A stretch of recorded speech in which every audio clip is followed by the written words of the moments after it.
निपात है, इसके रूप नहीं चलते हैं। खलु के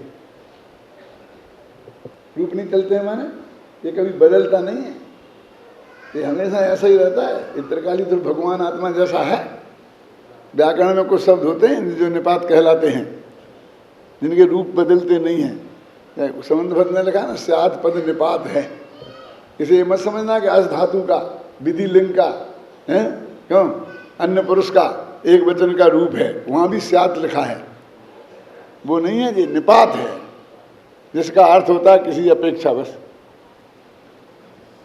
इसलिए मैंने वो निश्चय से अलग करने के लिए उसको वास्तव में कहा। माने आचार्य खलु शब्द डालकर उस पर वजन देना चाहते हैं क्या, और घबराने की जरूरत नहीं है। अभी इसको निश्चय का वाचक ही है ना, तो ही लगा दो। क्या व्यवहार नयो भाषदी जीवो देहो हवंदि खलु। इको व्यवहार नय कहता है कि जीव और देह एक ही है। एकांत में एकांत नहीं होगा, घबराना नहीं।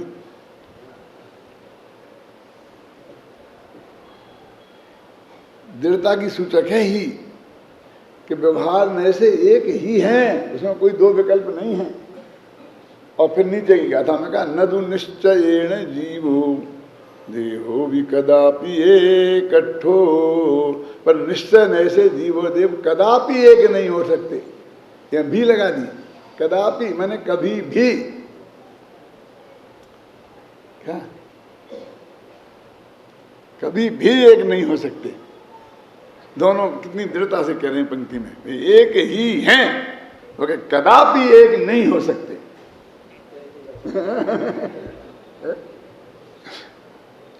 और कुंद कुंद की दोनों गाथा ऐसा है कि जब अपेक्षा बता देते हैं ना, तो दृढ़ता के सूचक शब्द डालना बहुत जरूरी है, अन्यथा वो बात में वजन नहीं आता है। और यदि अपेक्षा नहीं बताएं तो दादा वो प्रमाण भंगी, सप्तभंगी हो जाती है। तो ऐसा नहीं कि प्रमाण कुछ बोल ही नहीं सकता है, उसे नयों के भरोसे ही बोलना पड़ता है, ऐसा नहीं है। उसकी भी भाषा है, और भाषा ऐसी है उसकी कि ऐसा भी है और ऐसा भी है। ये प्रमाण की भाषा है। व्यवहार नय से देह और जीव एक ही है, और निश्चय नय से कदापि एक नहीं है, और प्रमाण से एक भी है और एक नहीं भी है।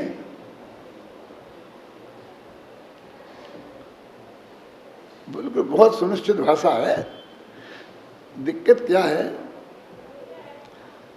कि हम जो गाथाओं में बोलते हैं ना, छंदों में बोलते हैं, तो उसमें हमारे अक्षरों की सीमा रहती है, नक्की रहते हैं कितने गिनती की अक्षर मात्राएं होती हैं। तो उसमें कभी भी हम कभी नए नहीं लगा पाते हैं, कभी हम ही भी नहीं लगा पाते हैं। तो आप समझते हो कहीं लगाई जाती, कहीं ऐसा नहीं है। तो समंत भद्र ने इसका जवाब दिया कि हम साधवादी है ना, तो भी तुम लगी समझ लेना। हम अपेक्षा नहीं लगा पाए तो भी तुम लगी समझ लेना। ओके, तुम नहीं, क्योंकि तुम साधवादी नहीं हो। अस्माकम साधवादी नाम ऐसा शब्द पड़ा है, क्योंकि अभी हर दफे थोड़ी ऐसा ऐसा बोला जाता है। और हमारी संक्षेप की भाषा की आदत है। देखिए हम बोलते हैं ना, जैसे कि किसी का नाम है तो वो डॉक्टर हुकुमचंद भारिल, और फिर और भी लगा दें कोई हैं, तेरापंथी लगा दें, कांजी पंथी लगा दें, जो लगाना हो आपको, जैन लगा दें, जो भी लगाना हो लगा दें। इतने नंबर लंबे लंबे नाम होते हैं, क्यों? और वो नाम निरर्थक नहीं है। एक एक शब्द एक एक चीज को बताता है। डॉक्टर हमारी डिग्री को बताता है, हुकुमचंद हमारा नाम निक्षेप से वाले नाम को बताता है, भाडल हमारे गोत्र को बताता है, जैन हमारे धर्म को बताता है, जयपुर हमारे गांव को बताता है। बेकार थोड़ी है। जो चीज आप छोड़ दोगे उसमें से वो चीज गायब हो जाएगी। लेकिन फिर भी ये जगत संक्षिप्त प्रिय है। कोई कहेगा डॉक्टर साहब, कोई कहेगा हुकुमचंद जी, कोई कहेगा जैन साहब, कोई कहेगा भारे लीजिए, बोलते कि नहीं बोलते? कोई कहेगा जयपुरिया। सोनगढ़िया तो मैं कह नहीं सकता हूँ क्योंकि सोनगढ़ वालों को बुला रखता है। मैं तो अब जब भी कहता हूँ तो अपने को सोनगढ़ का मान करके कहता हूँ, मैं किसी दूसरे को नहीं कहता हूँ। आप समझे ना? तो वो ये एक नाम से वो काम चलाता है। तो जिनवाणी में भी ऐसा होता है, एक गाथाओं में कभी कह दें व्यवहार नए, अब व्यवहार नए, लेकिन ये गलत है, अकेला व्यवहार नए से काम नहीं चल सकता। क्या क्या है बोलो बोलो, क्या है, क्या होना चाहिए इसका पूरा नाम? उपचरित असद्भूत, अनुपचरित असद्भूत व्यवहार नए से। अब अनुपचरित असद्भूत लगाने की जगह ही नहीं, अब क्या करें हम? समझिए ना? अब आपको लगाना पड़ेगा, आपको निकालना पड़ेगा कि कौन सा है। ये जयसेनाचार्य ने किया ना, तो ये काम किया है। अमृतचंद्राचार्य तो बस वो निश्चय अकेले इतना ही कह देंगे, निश्चय नए के भेद भी नहीं डालेंगे, व्यवहार नए के भेद भी नहीं डालेंगे, और कभी का नए लगाएंगे ही नहीं, और अपनी बात कह देंगे। इतनी ऐसी कह देंगे, देह और आत्मा एक हो ही नहीं सकते, बस झगड़ा खत्म। क्या?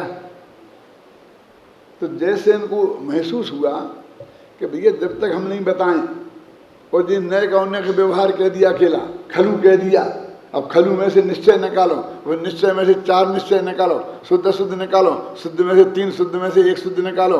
अब ये काम कौन करेगा? अमृतचंद्र के शिष्य कर लेते होंगे, इसलिए उन्होंने नहीं किया, और जैसे उनके शिष्य नहीं कर पाते थे, इसलिए उन्होंने पूरा नाम लिख दिया। उपचरित असद्भुत व्यवहार नए से ऐसा है, अनुपचरित से ऐसा है, उन्होंने हर एक के नए लगा दिए। तो एक तो उन्होंने ये काम किया, और दूसरा उन्होंने काम क्या किया कि व्याकरण की व्युत्पत्ति बता दी। अमरचंद ने वो भी नहीं बताई कि ये शब्द है, इसमें क्यों प्रत्यय लगा है, इसमें फलाना लगा है, इसमें ऐसा लगा है, उसमें ऐसा लगा है, क्या? तो उन्होंने न्याय और व्याकरण की साथ में उसमें लगा दिया और ये स्पष्ट कर दिया उसी विषय को बहुत अच्छा। जो क्योंकि जो उनने सोचा कि ये इसमें लगता है कि हर आदमी ऐसा निकाल नहीं पाएगा, इसलिए उन्होंने वो काम किया। इसलिए अमृतचंद की और जयसेन की जो टीकाएं हैं वे एक दूसरे की प्रतिद्वंदी नहीं हैं, बल्कि एक दूसरे की पूरक हैं। तो अब वो इन्होंने ये बात कह दी, तो फिर वो कहता है कि नहीं नहीं नहीं ये बात नहीं देती हमें। तो फिर जो 28, 29, 30वीं जो गाथाएं हैं वो इसी को तर्क और युक्ति से आगे सिद्ध करती हैं। मैं अभी इसमें नहीं उठा करके इससे ही आपको बता देता हूँ, इसके पाठ में से। देखो कहाँ है? हाँ, देह चेतन एक है, यह वचन है व्यवहार का। 27वें गाथा। ये एक हो सकते नहीं है कथन है परमार्थ का, इस आत्मा से भिन्न पुद्गल रचित तन का स्तवन, कर मान ना की हो गया है केवली का स्तवन। इस शरीर की तो स्थिति कर रहे, 2 गोरे 2 सांवले 2 कलिए 2 लाल हैं? एकदम कितना बढ़िया आप सुंदर, एकदम गोरे भूरे। तो गोरे भूरे सुंदर होते हैं तो काले कलूटे बुरे होते होंगे, फिर नेमिनाथ बुरे होंगे। कि क्या कहना है आपके श्याम वर्ण का? क्यों? चंद्रप्रभु भगवान कुंवर के महीने के बादल से और नेमिनाथ भगवान आषाढ़ के बादल से। जानते हैं आप कुंवर के बादल और आषाढ़ के बादल में क्या फर्क होता है? जानते हैं? अभी 2 ही आने वाले हैं। आषाढ़ तो शायद निकल गया, अभी है थोड़ा थोड़ा बाकी। एक काले बादल होते हैं और वे सफेद बादल होते हैं, देखना काले। यहाँ समझे ना भैया? तो वो 2 ही बढ़िया, गोरे की भी प्रशंसा और काले की भी प्रशंसा है। और हमारा होता तो पुण्यहीनों का, तो गोरे को भूरा कहते हैं, काले को काला कलूटा कहते हैं। क्यों? तो वो कहते हैं कि ऐसा नहीं हो सकता। देखता नहीं स्तवन आ गया ना, कहाँ वो था पढ़ रहा था, परमार्थ से सत्यार्थ ना वह केवली का स्तवन, केवली गुणों का स्तवन ही केवली का स्तवन। अब वर्णन नहीं है नगरपति का, नगर वर्णन जिस तरह है, केवली बंधन नहीं है देह बंधन उस तरह। कहते कि हम उन्होंने जरा अनुपचरित सद्भूत विभाग ने लगाया था ना, अब इनने और एक कदम आगे बढ़ा दिया प्रदीप जी। क्या बढ़ा दिया आगे? इनने अनुपचरित का उपचरित कर दिया। कैसे किया समझ में आया पीयूष? बता सकता है? मैनेजर है हमारा, इज्जत गड़बड़ हो जाएगी, मैं नहीं पूछूंगा। क्यों रमेश? क्योंकि उनने तो देह और आत्मा की बात कही थी, तो देह आत्मा का है श्रेष्ठ संबंध, इसलिए वो अनुपचरित है। वो इनने नगर वर्णन और राजा के वर्णन की बात कही, तो वो अलग अलग हैं दोनों बिल्कुल, इसलिए जो है उपचरित। क्या कि उन्होंने कही थी कि देह के वर्णन से उनका वर्णन की, तो उस शिष्य ने और जरा पीछे ढकेला कि राजा का वर्णन करें और नगर का वर्णन करें। फिर अमृतचंद्र ने कहे, फिर उन्होंने कोई यहाँ वहाँ के छंद नहीं देखे, न भक्तांबर देखा न कहीं देखा, उनने उसका बना के ही बता दिया। जिसकी खाई ने पाताल को लील लिया है, इतनी गहरी खाई थी कि पाताल में छेद हो गया तो मुझे पानी आ गया, कुएं में पानी आ जाता था नीचे नीचे घोर, तो इतनी कुएं जैसी गहरी खाई थी कि उसमें पानी भर गया, मानो पाताल को पी गई हो ऐसी खाई। और कोट इतना ऊंचा था जैसे आकाश को लील गया हो, ऐसा लगा। क्यों? और उनका नगर जो अंदर था ना, वो कैसा था, माने बगीचे बगीचों से भरा हुआ था, उपवनों से भरा हुआ था, तो जैसे वो उपवन पूरे नगर को खा गए हैं। उन उपवनों के बीच में मकान दिखते ही नहीं थे, जहां देखो छाया छाया, हरियाली हरियाली, ग्रीनिश ग्रीनिश। ऐसा नगर का वर्णन हुआ। परिखा बलहीन पातेलम प्राकार कदलुतांबर।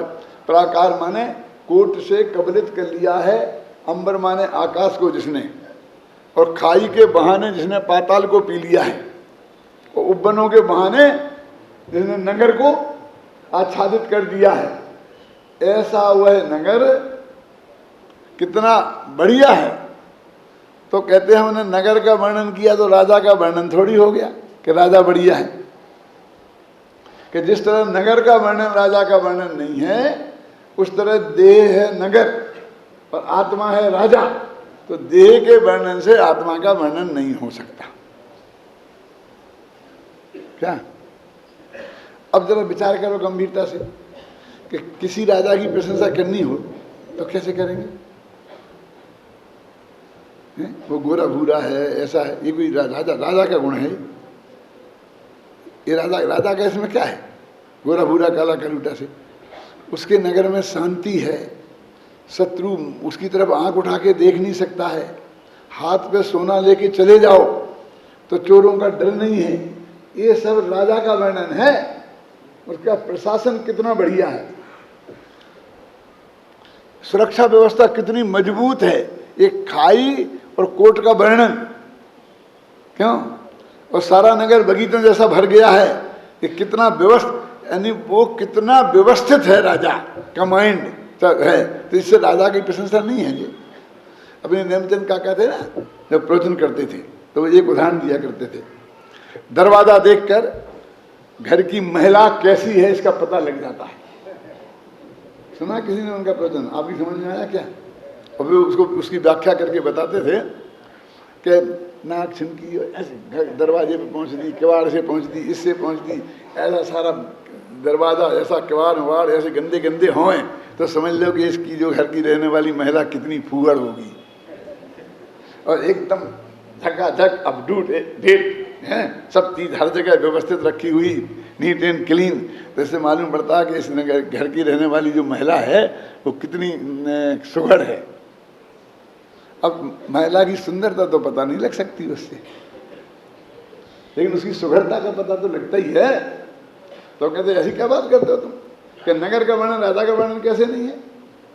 आखिर राजा के वर्णन में राज्य की व्यवस्था का ही तो कहते हैं। मान लीजिए कि हम प्रधानमंत्री की बात करें कि उनका प्रधानमंत्री तो काल कैसे गया, तो वो कैसे प्रधानमंत्री थे कि अच्छे तो बुरे, तो कि पगड़ी बांधते थे, दाढ़ी रखते थे, ऐसे कहेंगे। ये प्रधानमंत्री के गुण यहाँ के कैसा है? क्यों ये कहेंगे कि उनके राज्यकाल में आर्थिक सुधार हुए, ऐसा हुआ, उन्होंने ये किया, ऐसा किया, पाकिस्तान का आक्रमण हुआ तो भी उन्होंने वीरता से देश के मजबूती से खड़ा किया। तो ये यही बातें तो बताई जाती हैं ना। माने ये कोई साधारण बात नहीं है, ये कोई ऐसी फूंक करके उड़ा दो ऐसी बात नहीं है। खुद आचार्य कह रहे कि ये जो व्यवहार है, ये व्यवहार कोई फूंक से उड़ा दो ऐसा नहीं है, और तुम्हारे फूंकने से वो उड़ने वाला नहीं है, क्योंकि उसकी जड़ें बहुत मजबूत हैं। गुरुदेव ऐसा बोलते थे कि ये जो अपन लगाते हैं ना बाग बगीचे में, तो गुलाब का पेड़ फलाना कुछ भी लगाते हैं, तो उसके अपने बेटे जैसी साथ संभाल करनी पड़ती है। जमीन में गोदो, गाड़ो, फिर खाद पानी दो, फिर उसके लिए काटो, टहनी काटो, संभाल करना पड़ती कि नहीं है? और वो जो घास होती है, जो कौन सी घास, जो दीवार में उग आती है, दीवार में ऊपर नहीं विमल जी, ऐसी दीवार में 2 सीकों के बीच में से घास का तिनका निकल आता है और 12 महीना हरा भरा रहता है, इसे 12 मासी बोलते ना। वहाँ पानी पहुँचने का कोई काम ही नहीं है, लेकिन हवा में से लेकर के अपनी खुराक पूरी करके और 12 मासी जिंदा रहती है। तो वो कहते थे व्यवहार घास फूस जैसा बढ़ता है। गुरुदेव बोलते थे ना, जिसे घास फूस जैसा बढ़ने का क्या अर्थ है सुमन भाई बोलो? माने जैसे ना खाद दिया गया, ना पानी दिया गया, ना जिसकी किसी ने रक्षा की गई है, जिसका कुछ भी साथ संभाल नहीं की गई, क्यों फिर भी 12 महीना हरा भरा रहता है, और इनकी साथ संभाल करते करते ऐसी हालत हो जाती है, होता ना। ये किसानों गरीबों के बच्चे लौटते लौटते घुटते उठते जब जवान होते हैं तो ऐसे पहलवान जैसे दिखते हैं, क्यों? उनके सामने कोई खड़ा नहीं रह सकता है। और ये सेठियों के बच्चे ही करते करते करते करते और जब ऐसे एक चांटा दे तो 3 कुल्हाड़ खा के नीचे गिर जाता है क्यों?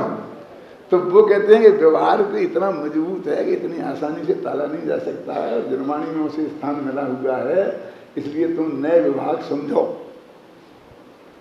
बिल्कुल, यानी वो झूठ तो है, इसमें कोई शक नहीं है, लेकिन सफेद झूठ नहीं है। क्या? वो सिर्फ निश्चय नय की अपेक्षा झूठ है। आप सुना ना? वो सिर्फ निश्चय नय की अपेक्षा, यानी निश्चय नय ही उसे झूठ कह सकता है। व्यवहार नय से वो बिल्कुल पूरा है, ये सब इसमें आ गया है। तब ये जो अब प्रश्न खड़ा ये होता है कि आपने ये बात कही तो हमने मान ली, लेकिन तुम बार बार कह रहे व्यवहार से है, व्यवहार से है, तो बुद्ध स्तुति भक्तांबर वगैरह को किसी को रिजेक्ट करने की जरूरत नहीं है। व्यवहार से बस कह दो, झगड़ा खत्म। क्यों? अपनी रोकड़ में एक बट्टा खाता होता है, बटाऊ खाता बोलते, बट्टा खाता बोलते, क्या बोलते हैं आपका अंग्रेजी में कुछ है ना? क्या डिस्काउंट अकाउंट? नहीं डिस्काउंट नहीं। हाँ, आप समझ गए ना? अब मैं उसकी परिभाषा करके बताता हूँ। ऐसा है कि अभी अपन ने आज हिसाब किताब लगाया और 100 रुपये का हिसाब नहीं मिल रहा। अब किसी ने अपन को पैसा वो दिया था, अपन उसका नाम नहीं लिख पाया तो 100 रुपये बढ़ रहे। अब क्या करें? तो हम उस बटाऊ खाते में जमा कर देते हैं। कोई मांगता हुआ आएगा तो हम याद आएगी तो फिर बटाऊ खाते मार कर उसे दे सकते हैं। और हमने नहीं, पैसे ही जेब में रख लिया, और फिर यदि वो आए लेने और तुम्हें तो खा के बाजार में खर्चा कर दिया, तो रोकड़ में क्या नाम लिख के दोगे फिर उसे? आप समझे ना? वो बटा, और ऐसे कम हो गया तो बटाऊ खाते नाम मार देते हैं, क्योंकि कल मिल जाए वो तो। और नहीं मिलेगा तो बट्टे खाते में मर करके गवर्नमेंट भी मान लेती है, बटाऊ खाते को जमा भी मान लेती है उतना, तो क्यों, और खर्च भी मान लेती है। हिसाब नहीं मिला, आप क्या करें, मर जाए? पूरी कोशिश करी और नहीं है तो हुआ, नहीं है जो कुछ भी है तो हुआ, गया तो गया। ऐसे ही जिनवाणी में मैं ये कहता हूँ एक बटाऊ खाता है, इसलिए घबराने की कोई जरूरत नहीं है। वो आके लाके के लोग आगे बताते हैं कि तुम बहुत बड़े पंडित बन गए, देखो ये क्या लिखा है पद्म पुराण में। क्यों? कि हमें ऐसा करना चाहिए, आचरण को सुधारना चाहिए, अपनी वाणी को बिगाड़ना चाहिए, गंदी चीज़ें नहीं खाना चाहिए, जीव हिंसा नहीं करना चाहिए, जीवन को अहिंसक बनाना चाहिए, और तुम कहते हो कर ही नहीं सकते, कर ही नहीं सकते। कोई क्यों? आप कहते हो सफेद झूठ लिखा है, वो कहते झूठ तो पता चल जाएगा। वो व्यवहार में से उपदेश की भाषा है, कहते। इसलिए मैं कहता हूं जिनवाणी में जिन्हें लड़ना है उन्हें बहुत सामग्री है, सारी जिंदगी लड़ सकते हैं। क्या? और जिन्हें नहीं लड़ना है, समझना है, पूरी तरह समझ सकते हैं, बस सिर्फ उसकी भावना पर निर्भर है। क्यों? अब तक तो सबकी जरूरत थी, जयचंद छाबड़ा तक, टीकाओं की, गुरुदेव तक, और अब जरूरत नहीं रही। अब उत्तम चंद को जरूरत नहीं रही, अब हजारों लोग हैं जिन्हें जरूरत है।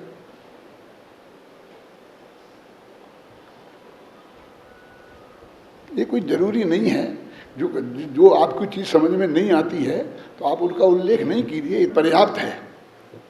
लेकिन अब वो गैर जरूरी है, इसकी कोई जरूरत नहीं है। दिक्कतें हो जाती है कि हमको उसकी जरूरत बतानी पड़ती है।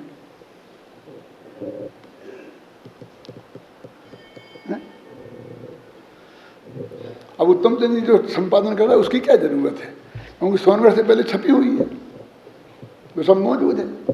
34,000 सारी समाज में गई हुई है वो, अब वो हमारे में मौजूद है।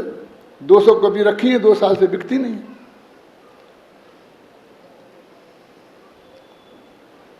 तो मेरे कहने लड़ना हो तो बहुत सामग्री है, और नहीं लड़ना हो तो भी बहुत सामग्री है। क्या है? तो अपने आप व्यवहार नए है।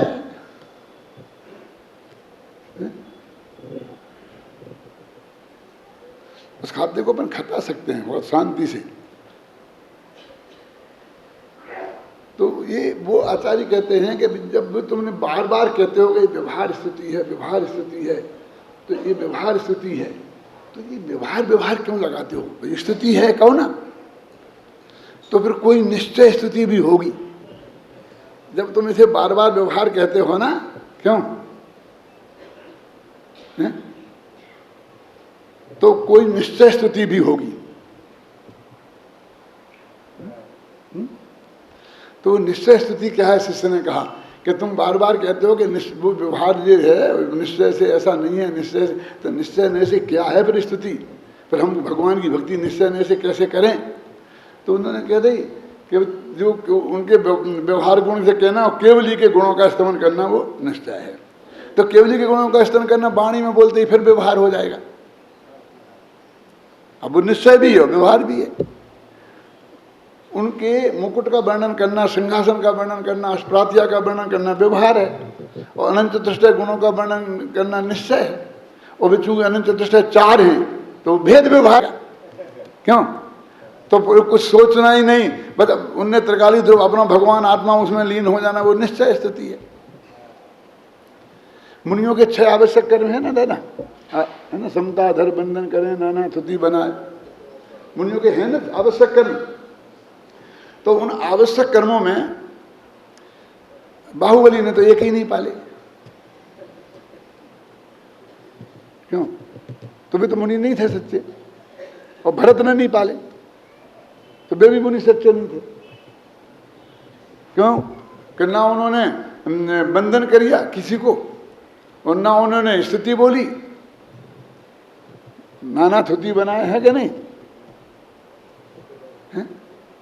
उन्होंने जो क्रियाएं हैं ना ईर्ष्या समिति पूर्वक चले, ना भाषा समिति पूर्वक बोले, ना आदान ने ऐसा समिति पूर्वक आहार लिया, ना आदान ने 6 पंक्ति पीछे कमंडल उठाए रखे, और लेटरिन तक नहीं गए। अब करें क्या? अब मुनि होने के लिए लेटरिन भी जाना पड़ेगा, नहीं तो फिर वो प्रतिष्ठापना समिति कैसे पड़ेगी?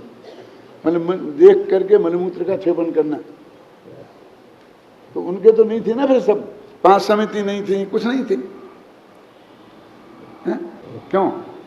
लेकिन भैया वे आत्मा में लीन हुए, हाथी के पैर में सब समाते हैं। नियम सार में लिखा कि आत्मा का ध्यान ही प्रतिक्रमण है, वही प्रत्याख्यान है, वही यह समिति है, वही भाषा समिति है, वही गुप्ती है, वही धर्म है, वही अनुप्रेक्षा, सब है। उसमें सारी चीजें समाहित हो जाती हैं।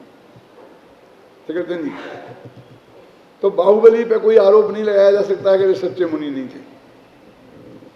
हाँ, चले और ऊपर को मुंह करके चले तो कह सकते हो आप।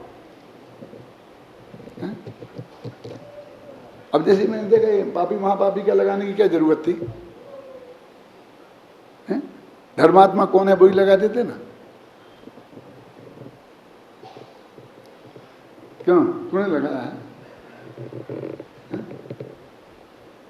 ये पापी है वो महापापी है। सब लोगों को पापी समझना है, कौन पापी है कौन महापापी, ये समझना है। क्या ये समझना है कि कौन धर्मात्मा है?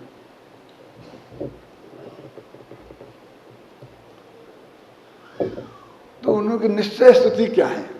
तो एक तो उसको भी कहा था केवल गुणों का स्तवन ही वो निश्चय स्तुति है, अनंत चतुष्टय की बात निश्चय स्तुति है।